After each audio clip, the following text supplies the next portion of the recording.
Hi, my name is Francesca Emmett.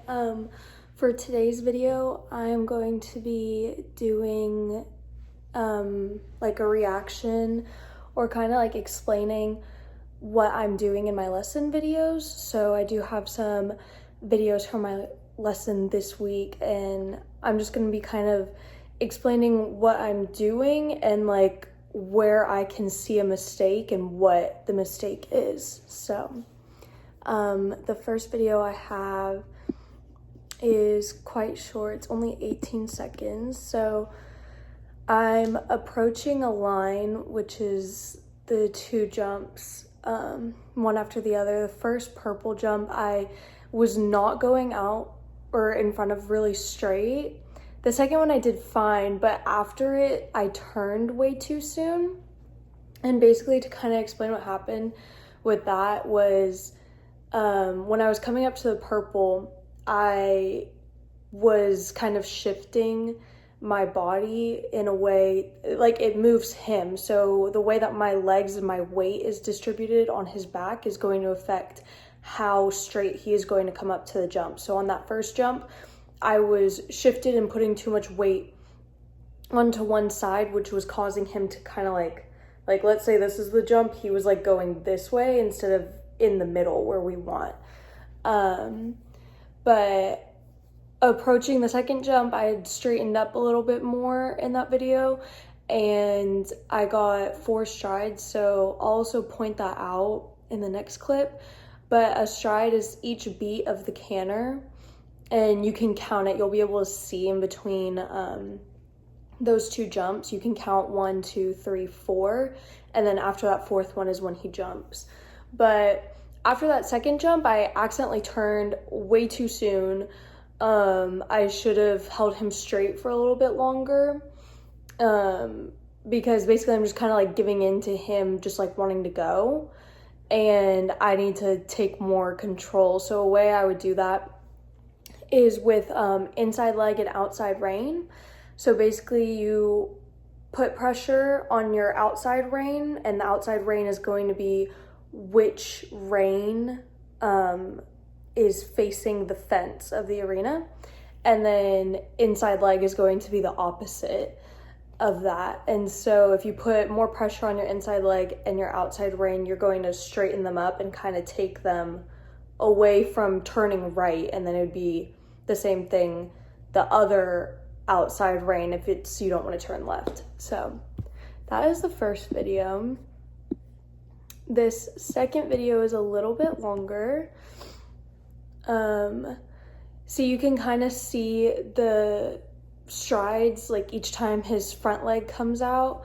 You also want to make sure that you're on the correct lead, which the inside leg to the arena should be the one that comes forward. So again, I was really not straight in that. You could count the 4 there. And then I held him out longer there. So you see my turn was not as quick after that first jump, which is what we wanted. There was a little mistake. He kept trotting, but yeah, that was a little short stride kind of right there. Basically, sometimes, especially with my horse, he does this a lot, but sometimes if I'm holding too much and I don't realize it, that can like confuse him to where he thinks he needs to hold back instead of jumping. So he'll kind of fit a really short stride right before the jump when we could have just jumped over it. But that was fault of mine. The last video I have is the longest one. I'm like doing the full course my trainer had me do. So you can see that inside front leg reaches the furthest. That would be the correct lead. I will say some things I noticed about myself is my shoulders are too far forward in this. I should have pulled my shoulders back a little bit more, and my right leg was swinging quite a bit, which I don't really want. Again, I was really curved there. I was not going straight.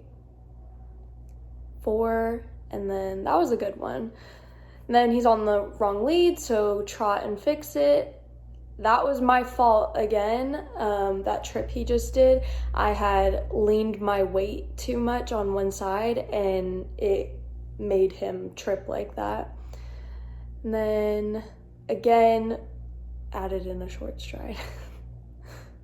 And then that's him. We changed the lead again because he was on the wrong lead. So you trot and ask for it again. And the way I ask for the correct lead is hold the rein up of the lead you want and the opposite leg should be asking. And that's how I get the proper lead. And then we're going over the pink one. Again, I did not go up to it straight, but the jump was fine. And then I didn't turn well here because we do have a round pen in the arena. And so I should have been looking, because basically when you're riding, like maybe I should try to do like a POV kind of thing, get like a camera for my helmet. But when you're riding, where you're looking, your body is naturally going to move that way. It's going to like naturally ask for the horse to go that way because you're kind of shifting your weight without realizing it. But yeah, those were my lesson videos. This was my first lesson on my horse in about a month, because when I was supposed to have my first lesson on him was when he colicked, which was what last week's video was about.